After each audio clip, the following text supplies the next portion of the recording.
The US government has recently announced that it will be supplying the YPJ and the YPG, the Kurdish Militia Forces in the north of Syria, with heavy weaponry to help in the fight against ISIS. This move upsets Turkey, who views the YPG as a terrorist organization and is opposed to any sort of arming of the Kurdish militias.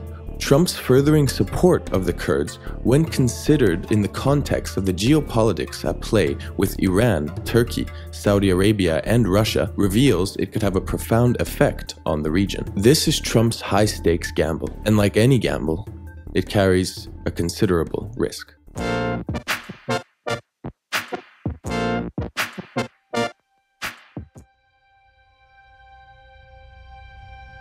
The Kurds are a distinct people in the Middle East and have a long history in the region, ranging as far as antiquity, where at one point they were administered by the Romans. The region with a majority Kurdish population includes parts of Turkey, parts of Iran, and parts of Syria, all of which have sizable Kurdish minorities. The Kurds have been historically oppressed by all these states, who at one time or another all tried to subdue the Kurds or break down their Kurdish identity.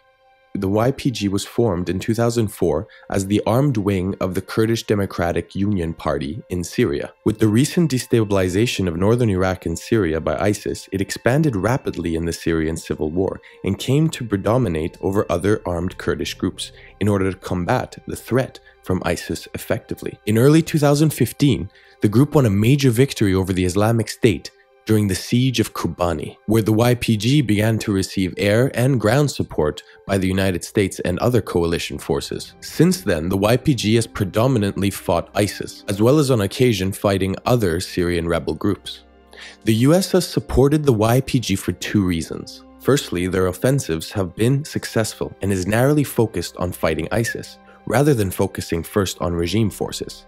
Secondly, in the PR war, public sympathy in the West has tended to view the Kurds positively. Reports from journalists and US military embedded with Kurds are unanimous in their view that the Kurds are the most forward-thinking group in the battle against extremism in Iraq and Syria. The same cannot be said for the myriad of factions receiving funding from neighbors like Turkey and Saudi Arabia, many of which have cooperated with Al-Qaeda's Syrian affiliate, the Nusra Front, whose leader the US recently put a $10 million bounty on. The United States has stopped short of putting troops on the ground to support the Kurds, but a possible referendum on Kurdish independence in Iraq and the recent supplying of heavy weapons to the Kurdish militia are a clear message to the region that the Kurds are probably there to stay. The regional neighbor which is most worried about a growing Kurdish presence is Turkey. Turkey's population is between 18 and 20% Kurdish. Turkey is worried that an independent Kurdish state on its border would embolden Kurds within their own country to seek their own form of independence. This would have huge implications for the Turkish state, and this is why Trump's support for the Kurds upsets its long-standing NATO allies so much.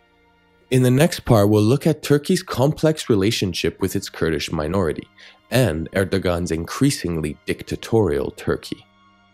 Thank you guys so much for watching. This next series will be in a different format. There'll be 5 parts. Each part will be 2 to 3 minutes long, and I'm going to try and give a really good summary of this issue. As always, you guys are awesome. Peace.